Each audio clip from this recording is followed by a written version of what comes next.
A neon sign at one end of the corridor in the Yorkshire Sculpture Park's underground gallery reads, "I can't go on, oh go on." It is a pretty stark message. A famous quote from Samuel Beckett's 1954 novel The Unnamable. It certainly gives pause for thought and, according to Chilean artist Alfredo Jar, whose work is showcased in the Sculpture Park's latest exhibition, it is the perfect metaphor for the times in which we are living. There's no arguing with that, but it could equally be an accurate description of what Jar has been doing in over 30 years of creative practice. In his work he has consistently, fearlessly, confronted head-on difficult themes such as conflict, humanitarian trauma and the politics of image-making.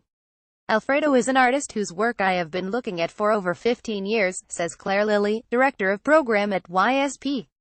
He is one of the most politically engaged and respected artists working in the world today. And this exhibition is part of a strand of programming exploring contemporary global issues. One of the reasons I wanted to work with him is because he draws our attention to these things, but he is also a great artist and what he makes is a sort of visual poetry. It was a bit risky to put this show in the program, but people are really responding to it.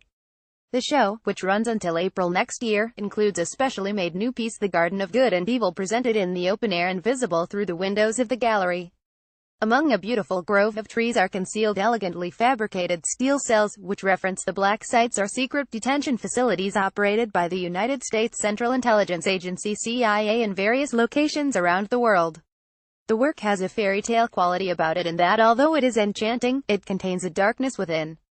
The idea of the piece is that it is almost pushing into the gallery, says Lily. It was interesting, when I asked Alfredo to make something here I hadn't imagined he would do something for the outside, but apparently had this idea in mind for years and here he saw the possibility of doing it. After the show closes, the trees will be planted on the estate as a lasting legacy of the project. Jar's initial training was in architecture and his work encompasses photography, text, installation and filmmaking. He says that he approaches each piece he creates as an architect and is a strong believer in the power of a single idea. Alfredo distills things down to very few or a single image that comes out of our visual overload, says Lily. He asks the question, how do you decide which images to look at, and he makes those images extremely insistent. This is evident in several of the works on display. The piece 100 Times Wind takes up all the wall space of one of the rooms in the gallery.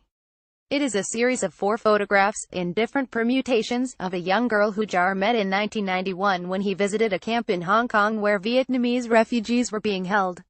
He was in the camp for several days and took over 1,000 photographs, says Lily. This little girl Wynne took hold of his hand and walked around with him. He took just 5 photographs of her and that was it. After he came home he decided to just show these 4 images of her. By doing that, as in much of his work, he focuses on the importance of the individual. You feel an empathy for this child and in a way she stands for every child who has had to go through what she has gone through. It is extremely moving and, although the work dates back to 1994, it has a profound resonance to today as we continue to see images in the media of vulnerable young children fleeing conflict in their homelands to seek refuge elsewhere. Another work which highlights the experience of the individual is The Sound of Silence, an 8-minute soundless film of text telling the story of South African photojournalist Kevin Carter and the consequences of his controversial 1993 photograph taken during the famine in Sudan showing a tiny, starving child with a vulture ominously looking on. The picture, which first appeared in the New York Times where Jar saw it, attracted much praise but also severe criticism. In 1994 Carter was awarded the prestigious Pulitzer Prize for the image, but just a few weeks later he committed suicide. What Alfredo is saying is that we are all witnesses, we are all culpable, says Lily.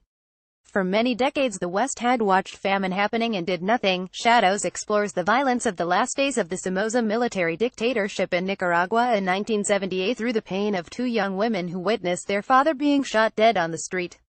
Inspired by a series of black and white photographs by the Dutch photojournalist Koen Wessing, it takes a single image of the daughters, their faces contorted by grief, their arms in the air. Projected onto a screen in a darkened room, the image gradually gets brighter and brighter before being abruptly shut off. You are left in the dark with the searing image etched as a shadow on your retina. None of this is comfortable viewing, but that is precisely Jar's point. It is too easy to turn away from the suffering of others. On the walls at various points around the gallery are quotes from the artist, including this one. Generally we are taught how to read, but we are not taught how to look. That is exactly what this exhibition is teaching us. And it is a very powerful lesson indeed. at Yorkshire Sculpture Park until April 8, 2018. The neon work "Be afraid of the enormity of the possible." 2015, a quote from Romanian writer E.M.C. Oren, one of Jar's favorite authors. "He is known as the poet of pessimism," says Lily.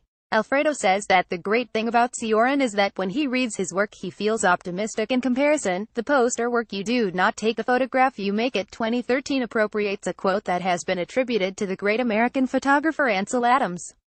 Jar uses the phrase to encourage reflection on the most basic but overlooked fact of photography, that images are not innocent.